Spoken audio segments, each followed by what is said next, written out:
Bonjour tout le monde, Excellence Monsieur l'Ambassadeur, Monsieur le Ministre Conseiller, Madame la Chargée des Services Culturels.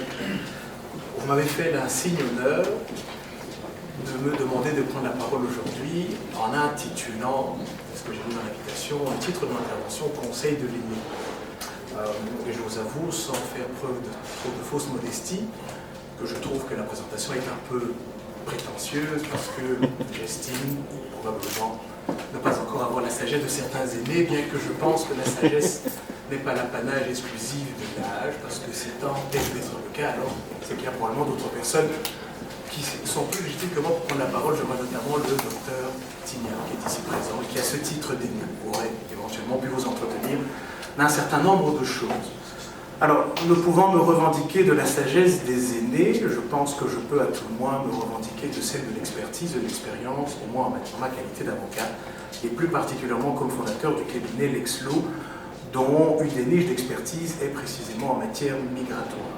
Alors, le thème de mon exposé est large, conseil de l'aîné, donc fatalement je ne l'ai pas structuré, je n'ai donc pas une présentation de manière aussi structurelle que mon prédécesseur, mais je vais essayer de parler de deux choses. La première, d'abord, c'est de poser un constat, voire deux, et ensuite, naturellement, essayer de buter vers ce que je dirais des conseils ou quelques retours d'expérience de notoriété de terrain. Je vois beaucoup de visages de jeunes. Mon cabinet, en moyenne, a la chance de pouvoir suivre une centaine de demandeurs de visa pour études. Et donc, à ce titre, on est au cœur, je dirais, aussi bien en amont, c'est-à-dire avant, quand l'étudiant est encore au Cameroun, et quand il arrive ici, donc en aval, sur ces fameuses réalités académiques. Dans mes présentations, j'aime souvent prendre à la volée la dernière expression du prédécesseur, et ici, vous avez dit, avec beaucoup d'à-propos, le bon conseil et la bonne information. Ceci va être un peu le fil conducteur de ce que je vais parler ce soir, parce que dans mon expérience, aussi bien personnelle que celle de ma pratique, je pense qu'il y a actuellement une dérive au sein des étudiants qui, trop souvent, se réfugient dans les forats où ils vont prendre un certain nombre d'informations qui parfois sont légèrement exactes, mais qui souvent manquent beaucoup de nuances. Alors, il y a une thématique qui est chez moi qui est récurrente, c'est, je vous ai parlé de dérive, c'est de vous parler d'abord de ce que j'appelle un constat. D'abord un constat statistique. Premièrement, vous devez savoir que le Cameroun est le premier pays demandeur de visa, et ce depuis un certain nombre d'années. Il suffit de consulter les statistiques de l'Office étranger pour constater, c'est ce que j'appelle le paradoxe de l'immigration académique camerounaise. On est le premier pays demandeur de visa pour études, mais à mesure du temps qui évolue, on est le dernier pays en termes d'octroi de visa. Et vous le mettiez en avant notamment à travers l'accord Arizona où les choses ne sont pas encore faites, mais où la mesure est donnée, ça c'est le second constat que je vais développer plus tard, c'est qu'il y a une volonté de tendre vers une migration académique qualitative et donc fatalement d'aller vers un durcissement en matière de conditions d'octroi de visa pour études et en matière de conditions de renouvellement de séjour. La statistique, c'est que dans les années antérieures, on était encore en 2022 à un taux d'octroi de l'ordre de 50% de demande de visa pour études aux étudiants camerounais. Les dernières statistiques, celles de juin 2023, puisque ce sont les dernières qui ont été publiées par l'Office étranger, alors je pense que je les ai notées, on est en juin 2023 à des statistiques d'un visa accordé de 20%. Ce qui veut dire que ce que nous faisons de manière individuelle rejaillit de nouveau sur de manière collective. Et là, je vais peut-être faire un peu le pont avec le thème intitulé de votre présentation aujourd'hui, puisque je prends les trois premiers vocables et je le trouve très pertinent. C'est jeunesse, maturité et responsabilisation. Je pense que de manière singulière, chaque étudiant est porteur en lui de l'espoir des étudiants de demain. Et de manière personnelle dans ma pratique, on constate dans ce que j'appelle une dérive, c'est que fatalement les étudiants qui arrivent effectivement se rapprochent vers des canaux d'information qui ne sont pas toujours les meilleurs. Et alors, je vais peut-être faire un lien directement avec notamment les conditions de renouvellement de séjour, dans ce que nous avons constaté, c'est que dans cette absence de distanciation critique de la nécessité de refaire un parcours académique qualitatif, vous voyez les étudiants qui sont directement dans une logique de ce que j'appelle de l'imminence. C'est-à-dire qu'on veut tout maintenant. C'est-à-dire que l'étudiant arrive. Alors, je vous parlerai quelques mots de droit, mais très peu, parce que vous avez brossé déjà pas mal de choses. On est dans une logique de l'imminence parce qu'on se dit, on vient comme étudiant, et on est déjà dans la crainte de ce qu'on pourrait perdre quelque chose que l'on a déjà actuellement. J'ai envie de vous rassurer, les conditions légales actuelles me paraissent relativement claires. Tant que vous êtes en situation de réussite, vous n'avez absolument pas d'inquiétude à vous faire en matière de renouvellement de séjour. Ça, c'est le premier élément. Alors, si on était dans une logique, et je pense que certains de nos aînés l'ont connu, effectivement, on est venu dans le cadre d'études, et il n'y avait effectivement rien dans la législation qui permettait à un étudiant de pouvoir prolonger son séjour à l'issue de ses études. Maintenant, ce n'est plus le cas. Il y a la directive 2016/801, l'article 20, qui a été transposé dans le corpus législatif belge, qui prévoit qu'à l'issue de ses études, l'étudiant diplômé a la possibilité de prolonger son séjour en vue d'obtenir soit un emploi ou de créer une entreprise. Et je vais également en dire un mot par rapport justement à cette thématique de maturité et de responsabilisation.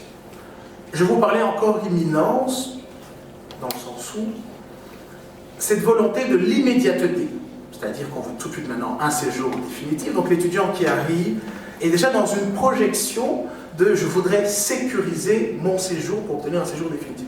Qu'est-ce qu'il va faire? Alors, dans les circuits que vous avez certainement entendu parler, M. le vice-conseiller nous en parle encore régulièrement, vous allez avoir cette logique de collereux, de délais. Vous allez avoir des étudiants qui vont volontairement mettre en danger leur cursus académique parce qu'ils vont être dans une logique de l'immédiateté financière en vue de pouvoir notamment financer un mariage, une cohabitation légale ou tomber enceinte et de financer à travers un bail qui va reconnaître l'enfant pour obtenir un mandat de séjour. Et c'est là que je vous parle de cette critique de l'imminence où de plus en plus, non seulement il y a un durcissement des conditions, alors si on vous parle de reconnaissance d'enfants, j'en plaide tous les jours, c'est quelque chose que je décourage au plus haut point, parce que finalement, ce sont des solutions qui non seulement deviennent de plus en plus complexes, mais qui finalement mettent en danger quelque chose pour lesquels, si vous aviez eu une implication différente, vous n'auriez pas à recourir à ces éléments-là. Et donc, je vous parlais donc de responsabilisation, en disant que je pense qu'il n'y a pas d'inquiétude lorsque l'on est étudiant à réfléchir à, notamment, à la situation administrative à laquelle on sera soumis en matière de post-études, puisque on n'est plus dans une nébuleuse et on est dans un système où le législateur a mis en place un certain nombre de réalités. Alors, dans un des dossiers que j'ai eu à traiter un certain nombre d'années, moi je décourage notamment par exemple tout ce qui est les reconnaissances dites de complaisance, parce que les sommes financières qui sont mises en jeu, et là encore, la bonne information et le bon conseil, au jour d'aujourd'hui, je réalise que beaucoup d'étudiants ne connaissent pas, notamment qu'ils ont la possibilité d'obtenir un séjour après leurs études, notamment en obtenant ce qu'on appelle un séjour investisseur carte professionnelle. Alors c'est le cas, nous avons notamment obtenu cela pour les étudiants qui ont été diplômés en tant que géomètres, pour les étudiants qui ont été diplômés en tant que psychologues. Ils ont des accords de collaboration avec des entreprises au terme de laquelle ils vont solliciter ce qu'on appelle une autorisation d'exercer l'activité économique indépendante. Et à ce titre-là, ils obtiennent un séjour. Je vous l'ai dit, mon propos n'était pas excessivement long et structuré. Je voulais essentiellement insister, et alors je reste bien évidemment à votre disposition parce que je pourrais vous parler de 1000 réalités théoriques ou juridiques, sur la nécessité de vous impliquer dans vos cursus académiques, parce que l'imminence, en réalité, vous met en danger, parce que j'ai l'occasion d'accueillir chaque année une dizaine de stagiaires, tout horizon confondu, et il y a un constat qui est criard, c'est que ce que je dis souvent en consultation aux étudiants qui prolongent de manière excessive leurs études, et c'est d'ailleurs la formule de l'Office étranger pour vous refuser le renouvellement de séjour, c'est qu'il faut avoir conscience d'une réalité. L'étudiant qui prolonge de manière excessive, fatalement, il constitue un retard à son accès au marché de l'emploi. Donc moi, l'étudiant qui fait un cursus de bachelier qui devrait normalement être fait en 4 ans, mais qui le fait en 7 ans, pardonnez-moi d'une petite expression, mais c'est un ignare. C'est un étudiant qui se prive, fatalement dans la réalité, de 3 années de belles rémunérations financières. Donc, dans ce cadre-là, il aura été imminent, parce que sans doute il aura sacrifié son projet académique et professionnel sur l'autel des réalités financières immédiates.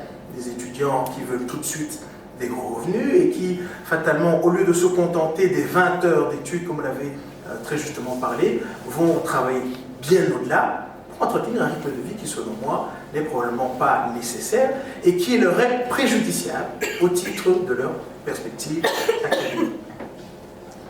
Je vais encore terminer sur un dernier point, sur un constat sur la qualité pédagogique et la qualité professionnelle. Et c'est là que je buterai sur le mot maturité. Il y a un élément qui est clé, on parle beaucoup entre nous, dans la communauté et autres, de ce que certains appellent un plafond de verre. Alors, moi j'ai une façon de parler qui est très drue. Selon moi, il n'y a pas de plafond de verre à l'entrée professionnelle. Il y a simplement une sélection qui est objective. Parmi un certain nombre de stagiaires, toutes communautés confondues, que j'ai eu à rencontrer, les CV sont de moins en moins qualitatifs. Alors moi je me souviens quand nous postulions, j'étais à votre place il y a quelques années, on l'est encore, puisque fatalement, obligation de formation continue, on est constamment sur les bancs de l'école. Je me souviens que nos recruteurs disaient qu'un bon CV c'est 3 choses. Ce sont les grades académiques, ce sont les langues, et ce sont les activités extra-académiques. Alors souvent, je rencontre des étudiants de la communauté, où fatalement, vous voyez le CV, lorsque vous essayez d'en faire une lecture un tant soit peu objective, les grades n'y sont pas. On réussit de manière relativement boiteuse les premières années, avec beaucoup d'échecs, avec 10 de moyenne. Les activités extra-académiques, n'en parlons pas du tout, puisque tout le temps libre que l'on a, aucun étudiant pourrait avoir, il est consacré à Deleuze, à Colruyt, etc. Et fatalement, je ne parle même pas du critère linguistique, dont moi-même j'accuse ma propre pauvreté linguistique, mais que je tends à pallier. Et fatalement, vous avez des jeunes qui arrivent sur le marché de l'emploi avec une certaine effervescence, une certaine ébullition, et qui, énervés directement, crient directement à la discrimination. Non. Un CV qui n'est pas qualitatif est un CV que l'on ne recrute pas. Moi-même, dans mon cabinet, on sélectionne de plus en plus. Si un étudiant n'a pas un CV qualitatif, il n'est pas recruté. Alors, imaginez que vous ayez fait vos études de soins infirmiers en 8 ans. Vous venez postuler, vous venez déposer votre CV, à côté vous avez un brillant étudiant, peu importe la communauté, qui l'est fait en 4 ans. Il est polyglotte, il a l'expérience, il a publié, il est fondateur d'un blog, et à ce titre-là, vous allez venir vous revendiquer d'une discrimination. Je pense que non. Et donc c'est essentiellement le propos que je voulais vous partager, parce que je suis fondamentalement de ceux qui se revendiquent de plus en plus d'une immigration qualitative, et le mot est d'ailleurs lâché dans l'accord Arizona. Il faut favoriser l'immigration qualitative, et je pense que nous, le devoir que nous avons en tant qu'aînés, c'est de vous dire que c'est une véritable opportunité, une aubaine, de pouvoir venir poursuivre des études en Belgique, puisque ces études, finalement, vous ouvrent tout horizon possible. À partir de la Belgique, moi j'ai des étudiants qui finalement migrent professionnellement en France, au Luxembourg, tout horizon, voire même des retours dans le pays d'origine. Donc je ne comprends pas cette pratique qu'il y a nécessairement à aller prendre des informations auprès de personnes qui, pour moi, n'ont pas les parcours les plus inspirants. Je préfère de loin me rapprocher du docteur Tignard pour comprendre un petit peu quel a été son cursus, quelle était sa réalité, où est-ce qu'elle en est aujourd'hui. Ça, ce sont les sources d'inspiration. Les sources d'inspiration ne sont pas ceux de nos aînés qui vous disent il faut impérativement que tu ailles faire 40 heures au Deleuze, que tu mettes 10 000 € de côté, que tu tombes enceinte, tout en mettant en danger votre projet pédagogique. Alors, moi j'ai des étudiants qui viennent chez moi, il a fait un bachelier, l'office étranger lui a fait la grâce de prolonger son séjour après 6 ou 7 années, il arrive à la 8e année, on lui délivre un ordre de quitter le territoire et il s'effondre en larmes en disant qu'il ne comprend pas ce qui lui tombe dessus, tout en sachant que dans les décisions antérieures, l'administration lui a dit attention, c'est la dernière année pour laquelle on vous permet éventuellement de renouveler votre séjour. C'est essentiellement en ceci que j'avais envie de vous dire, et peut-être encore insister sur responsabilisation, parce que, étant un acteur modeste de cette immigration académique, j'ai vu une évolution tant dans la pratique législative que dans la pratique jurisprudentielle. C'est notamment à cause des étudiants, pour ta confidence d'une magistrate, c'est une des explications majeures. Autrefois, quand un étudiant avait une décision de refus de visa, il y avait la possibilité de faire un recours en extrême urgence. On a estimé, au terme d'un arrêt très connu du 24 juin 2020, qu'il ne faut plus faire de recours en extrême urgence contre les ordres de refus de visa. Et quand vous allez creuser, c'est qu'à un moment donné, je pense qu'il y a trop de dossiers, et trop de dossiers qui sont de moins en moins qualitatifs, et trop de dossiers pour lesquels on a de moins en moins envie de se battre. Vous citiez tout à l'heure effectivement une université, c'est un dossier effectivement que je connais, une université qui a épinglé pas moins une problématique de 55 dossiers pour lesquels il y aurait des faux documents. C'est par ailleurs pour ça que Viabel a été institué en 2018. Responsabilisation parce que les actions individuelles que nous posons aujourd'hui ont un impact sur la manière dont l'administration et les législateurs vont décider de durcir la politique migratoire vis-à-vis de certains pays. Alors, actuellement, le Cameroun n'est pas encore sur la liste problématique de la RES. Moi, quelque chose qui me dérange particulièrement dans l'accord de l'Arizona, vous n'en avez pas parlé, c'est quand on vous dit que l'administration ou le législateur aura la possibilité de restreindre, voire d'interdire que pour certains pays qui sont considérés comme pays source de fraude ou facilitant l'immigration académique, de dire que les demandes de visa pour ces pays ne pourraient ne pas être acceptées. Moi, le premier pays qui me vient à l'esprit, c'est le Cameroun, puisque je vous ai parlé du paradoxe de l'immigration. Et alors, je termine peut-être un mot sur ce paradoxe de l'immigration. Premier pays en termes de demande de visa, le Cameroun représente en moyenne entre 20 à 25% de la somme totale des demandes de visa par an en Belgique, et en moyenne entre 10 000 et 14 000. Le taux global d'octroi de visa, tout marché confondu, est de 75% plus ou moins.